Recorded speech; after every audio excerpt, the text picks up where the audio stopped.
Welcome back, ladies and gentlemen, tankers of Blitz Universe to Load Aim Fire channel. We have a review view today of the T-62A medium tank, the Russian Tier 10 medium. One of the two, the Oblique 140 is the other one, obviously. And yeah, this tank has been in the game for a very long time.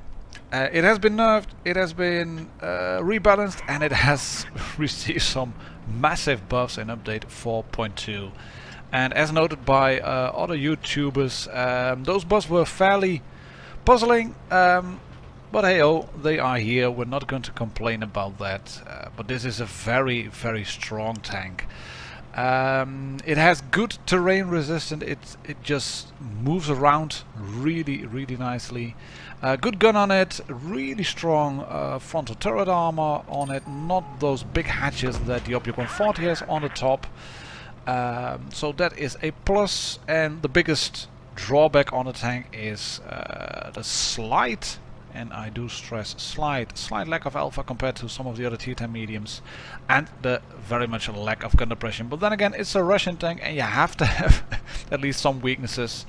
I think the T-62 in its current guise doesn't have any glaring weaknesses, except from that lack of gun depression, which is 5 degrees only, and that just isn't a lot. But like I said, good turret, frontal turret armor. I will come to show you a lot of stuff in the games over here. You can see the gun depression, it just changes very quick, but your turret armor is fairly good, so you can bounce 4 shots. 4 shots in succession from other heavies at the same tier or one tier below. But yeah, in this game I'm a bit at a loss, so I decided to bugger off. I don't want to get whacked by that pet chat. There's a T-30 still left over there. I have lost a bit of health to that E100.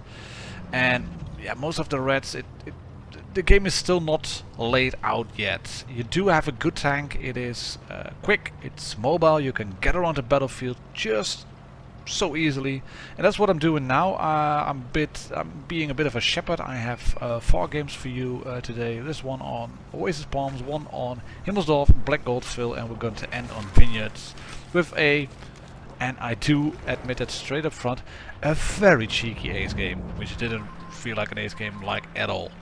But hey, oh, it's an ace game, so we can include it in a review, and that's what we're going to do. And we're going to help our friendly waffle tractor here at the back, because this Leopard PT is annoying to our waffle.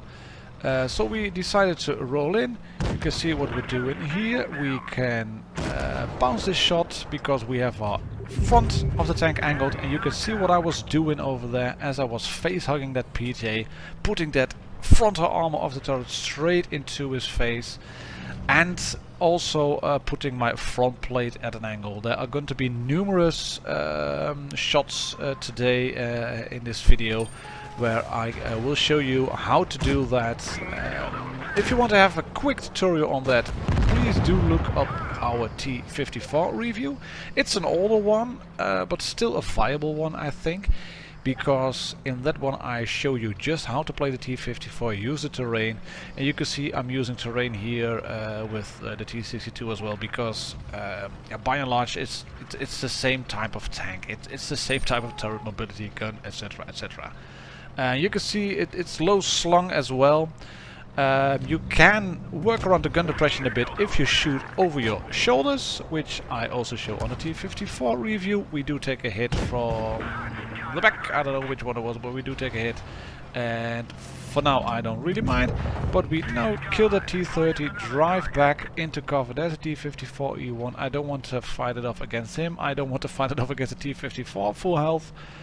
So I decide to join my teammates, which are over there. There is still a Jagdpanzer E100 left somewhere on the map, but I have a hunch where he is, because I'm map aware. So I decide to go hunting for him, which gives me some time to make some public service announcement on the channel. Update 4.2 has just hit on World of Tanks console, so there's going to be some footage from me on that regard. Update 4.5 is due on World of Tanks Blitz. It has been announced on the official World of Tanks Blitz Facebook pages already. A lot of changes on the tier 7 heavy tanks, so keep an eye out on the channel. There will be a fair few bits of preview videos coming very soon. Obviously Dynasty's Pearl will be the new map. That has been confirmed already, and we have streamed on that one before. And the IS-4 is getting rebalanced, sort of buffed really, because the frontal armor is getting better. And here is the Jagdpanzer E100, also full health, so it's good that we didn't charge in on that T-54 or on the T-54 E1, because we would have been killed. I do shoot the Jagdpanzer one more time, there we go, and then just bugger off, use mobility. No way I will be able to keep shooting him. We can track him, thank you very much, because I was driving uphill, and we managed to charge him as well. I was driving uphill, shooting over the back, using extra gun depression, and we're going to track him again. No, we can't track him, but we shoot him in the lower front plate, damage his engine. Can we kill him as well? No, we can't. Okay, thank you very much FE for taking that kill. And thank you very much T-54E1 for kind compliments. The chat has become fairly toxic in my opinion.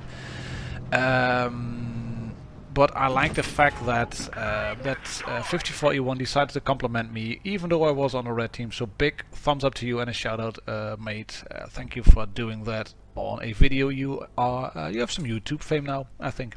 You can see this one was on the Ultramarines event, the Warhammer event. This is a second class medal, Top Gun, a Scout. But I wanted to show you this little footage because it shows the T-62 in a very mobile way, not that Russian powerhouse using the DPM, just hammering away at reds, which you have seen before in other videos. We're going to show that later, but first into the garage, because I want to show you what I run on this tank. This is the setup I have on my contributor account, as you can see here.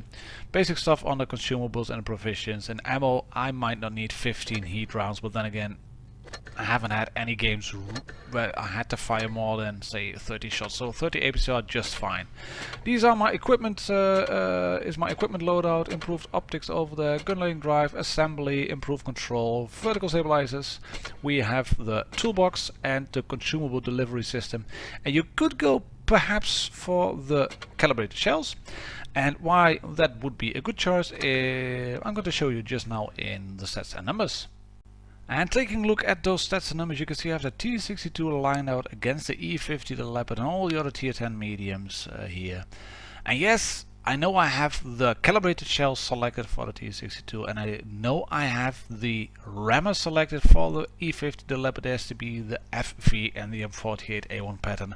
But I decided to do this to show you that using the calibrated shells, which I haven't in those games, so keep that in mind. If you use those calibrated shells, you lose a bit of DPM, but you're still second best. You share the gun with the Opticon 40, but you have better gun handling stats. You have the same rate of fire, penetration, etc. But your gun handling is better than on the Opticon 40. It's about on par, I think, with the Leopard. And the really, I mentioned it before, I think the really big drawback, and the only drawback I can think of, is the lack of gun depression. Maybe view range, because it's a bit less than the other tier 10 mediums, especially the STB and the M48A1 pattern. But other than that, really good tank. So let's hop into Armor Inspector in a bit and see how all those numbers on the turret armor and on the hull armor pan out into the real model of the tank.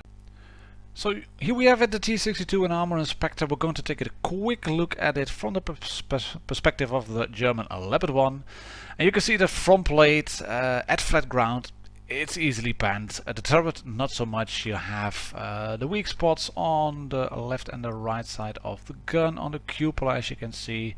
I know my mouse cursor isn't in sync with where I place the shells, but hey, you get the idea. But if you get the tank at an angle and use the maximum gun depression available, then you get that front plate at an autobalance angle. And in doing this, in hiding the tank, in hiding the hull behind ridges, berms, dead tanks, destroyed walls, etc. If you can do that constantly, And I show you this in my T-54 video. I will add that at the end of the review here. If you can do that, you're going to be very successful in the tank. It can be, well, tempting to just drive in and try to DPM the crap out of people, just to go in like a mother buzzer and then think, oh well, I have a tank, I have a T-62, I have an OP turret frontal armor, and I'll just go in and blast the hell out of them. But Blitz just doesn't work that way, even if it has become a game of a lot of muscle and being strong and showing force and less tactics, in my opinion. And tactics are well needed in this game on Black GOLDVILLE, because I've looked at the team's lineup. We have 4 heavies, I'm the sole medium, the Reds have 3 mediums, we have 1 tank destroyer, they have 2 tank destroyers, and I was already thinking, oh, okay, I wouldn't mind placing bets on the fact that they are going into A.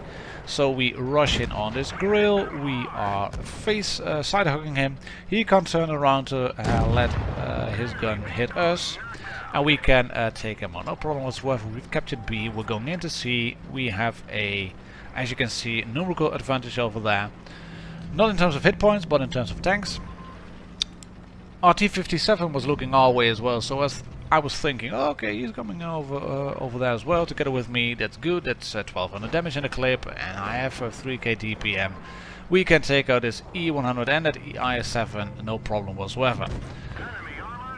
But our IS-7 decided to push up towards the A-cap. Our T-57 heavy, I haven't got a clue what he was doing. The E-75 is going down, but T-57, he's stalling or shooting other tanks, or I don't know what he's doing.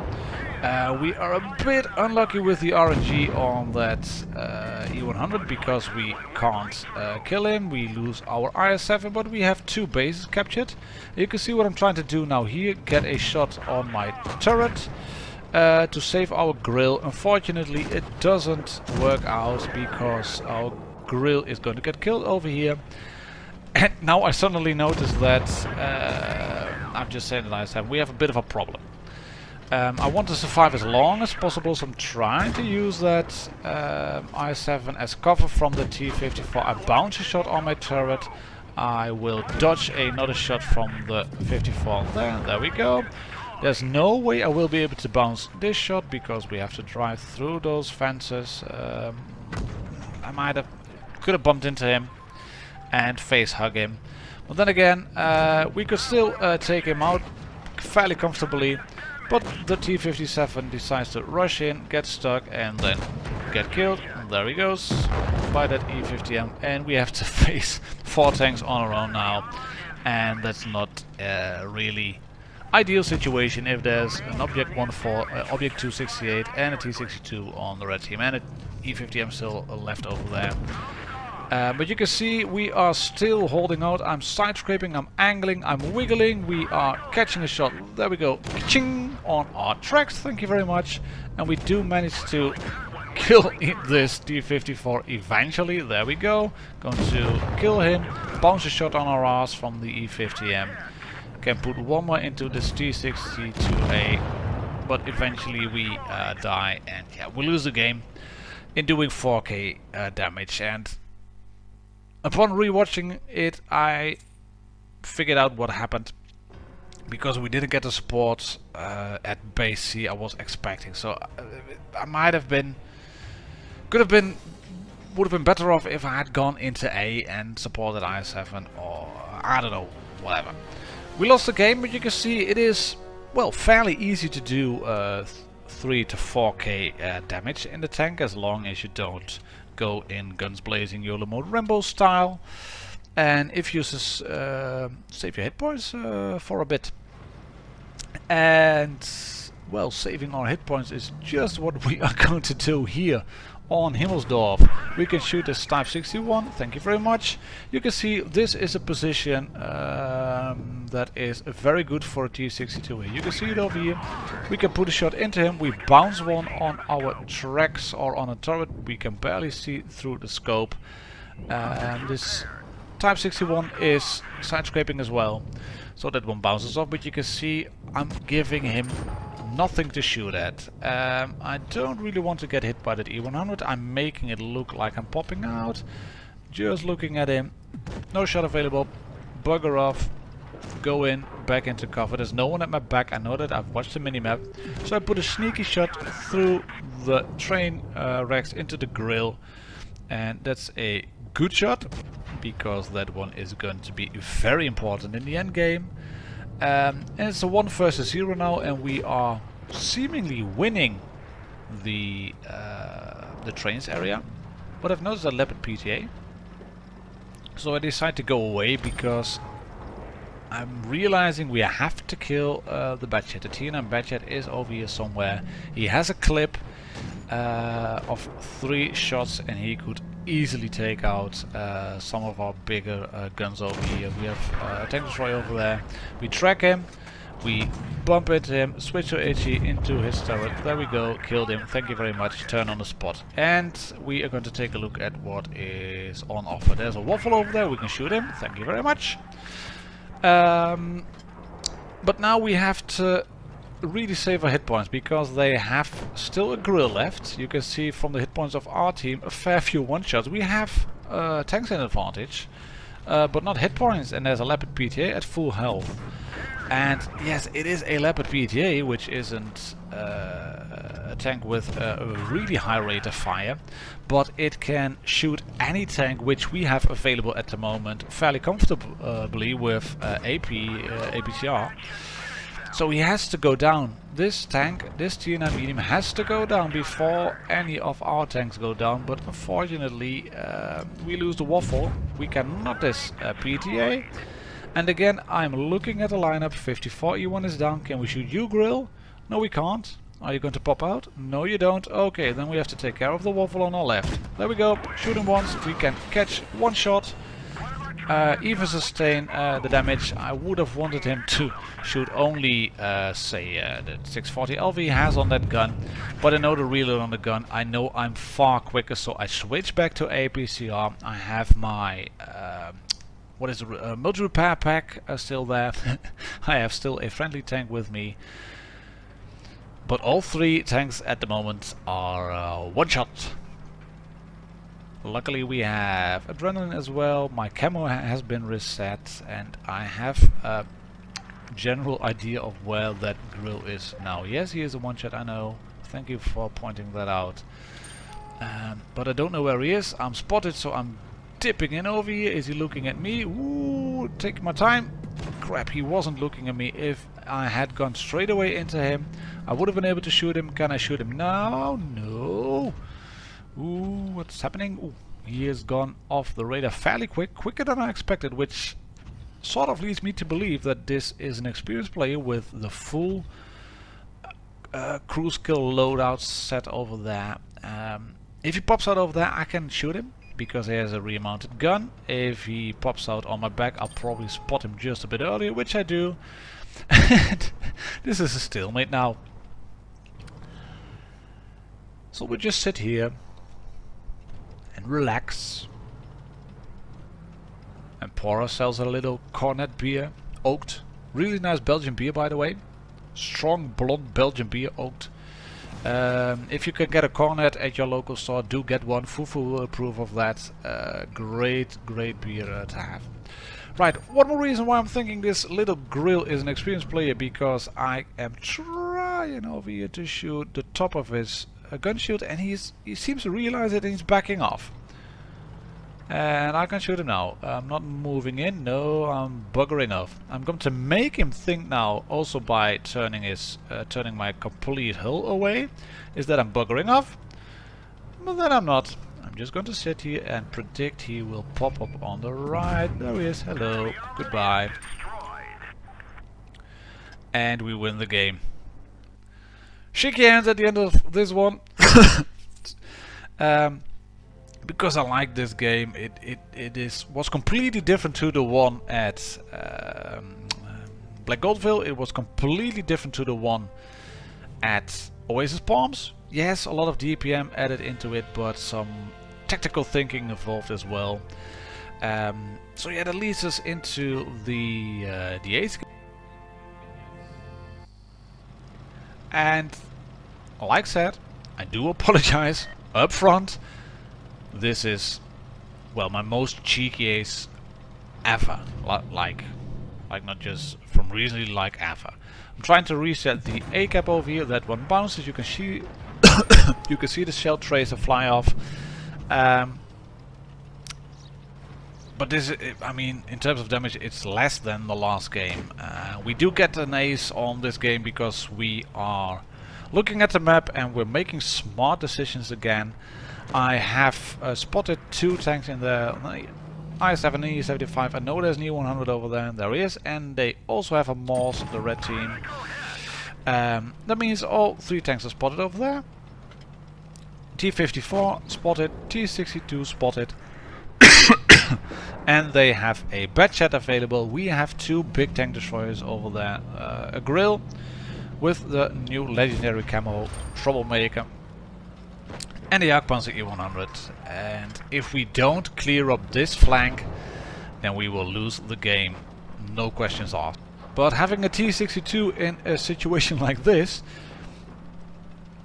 just isn't ideal. I haven't got the gun depression, as you can see here, to really hurt the enemy where I want to, because I have to drive far further up slopes and up on terrain to make my shots work, and it just sucks. I can't shoot that batchat. I can shoot the T-62 over here, but he's driving backwards down the slope. That's something you can do as well. Nice little shot on the batchat over here. There's one is going to be very useful as well later on. But that's what you can do as well. Drive down a slope as you are facing the enemy, putting that front plate at an extreme angle, and you can again see that gun depression acting up over here. Troublemaker, why would you ram a tank if you are a sort of non-armored tank destroyer? I have no idea why. We bounce a shot on his left side, he bounces a shot of us as well. But you can already see we have made the right decision in going on the flank over here and trying to kill this T-62, the T-54 and the batchat, because we are going to win this game. I knew I had to kill the T-62 first and then hope I had enough hit points left to survive the attack from the batchat, and we do, and that leads to just 2 red heavy tanks available. No shots available from me. So to be absolutely sure that we would win this game, I decided to capture the A cap as well. Was hoping for a cheeky shot on the E-100 available, but that doesn't materialize. So we're going to capture the A cap. We are gaining in points at the moment and almost taking over the lead from the Reds. But I am a one-shot. I am a top-tier tank, so I don't want to get killed really. I like it all, it's supremacy, but especially when you're a top-tier tank. So we're going to move in, and yeah, that concludes our review on this Russian powerhouse, the Stalin smartphone. That is the T-62A, a tank that, well, didn't really need a buff in my opinion, but it's got one, so why should we complain about it?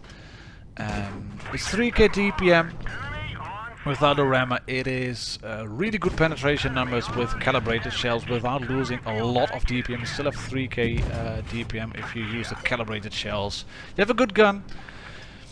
The only disadvantage I can think of is a lack of gun depression, but yeah, you have to have something in terms of a disadvantage to balance a tank really. And like I said, cheeky ace, 3.3k damage only, not a lot for a tier 10 ace. So if you are on the EU server and you still have to ace a T-62A, I think now is the time. Thank you all for all the support, ladies and gentlemen, tankers of Blitz Universe. I catch you all on the next one. A T110E4 review is coming up as well, and we will be taking a look at all the tier 7 heavies in update 4.5, the new and improved IS-4 as well, and the Opticon 40 is in the pipeline too. For now, cheers and happy tanking!